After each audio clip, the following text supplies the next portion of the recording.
இப்போ நான் பார்க்க போகிறது பயிற்சி 5.4 5th சம். கொஷின் பாருங்கள்.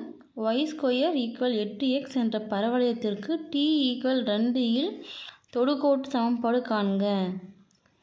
இப்போ நமக்கு ஒரு பரவளையம் கொடுத்துருக்காங்க. இதில் வந்து t = 2 அப்படின்ற தொடுகோட்டுக்கு சமன்பாடு என்ன அப்படின்றத கேட்டு கூடவே பாருங்கள்.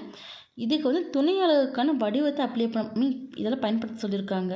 துணை அலகு வடிவம் நமக்கு தெரியும், yt = x + at². இப்போ இதை அப்ளை பண்ணலாமா? அப்ளை பண்ணி நமக்கு இதுக்கான சமன்பாடு என்ன, ஏவோட வேலையை கண்டுபிடிக்க போகிறோம். இப்போ அடுத்து பாருங்கள், இதை வந்து அப்ளை பண்ண போகிறோம் டீயில். சரிங்களா? இப்போ கொஷின் கொஞ்சம் நம்ம எடுத்து எழுதியாச்சு. t = 2, y² = 8x. சரிங்களா? இப்போ ஃபஸ்ட் நம்ம t இருக்கா, இப்போ ஏவோட விலை கண்டுபிடிக்கணும். இப்போ ஏன்னும் போது இதுக்கான ஃபார்முலா என்ன? y² = 4ax. அப்போ இது பிரிச்சுக்கலாமா? y² = 4ax. அப்போ இங்கே ஆல்ரெடி 8ன்னு கொடுத்துருக்காங்க. அப்போ இங்கே என்ன போட்டால் 8ன்னு வரும் அப்படின்னு பார்த்தீங்கன்னா 2 போடலாமா? 2 × 4 8. அப்போ ஏவோட வேல்யூ என்னவாக இருக்கும்? 2. சரிங்களா? இப்போது இந்த இடத்துல வந்து துணை அலகுக்கான வடிவத்தை பயன்படுத்தி சொல்லியிருக்காங்களா?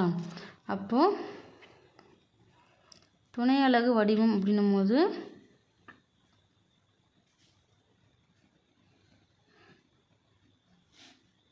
yt = x + at².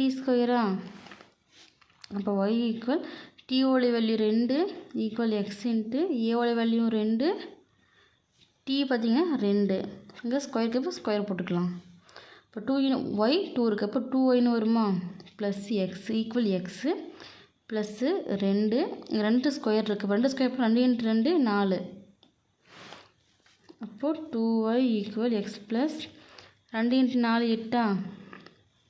இதெல்லாம் ஒரே பக்கம் கொண்டு போகும்போது ப்ளஸ் எக்ஸ் மைனஸ் எக்ஸாக மாறும். ப்ளஸ் 2y ப்ளஸ் 8 மைனஸ் 8 மாறுமா? = 0. நமக்கு மைனஸ் ரிமூவ் பண்ணணும். இப்போ என்ன பண்ணலாம்? மைனஸால் பிரிக்கலாமா? மைனஸால் பெருக்க. மைனஸால் பெருக்கும் போது மைனஸ் இன்ட்டு மைனஸ் ப்ளஸ்ஸா? அப்போ ப்ளஸ் எக்ஸ்ன்னு வருமா?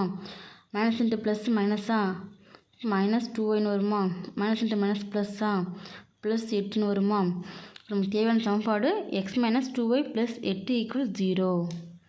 சரிங்களா?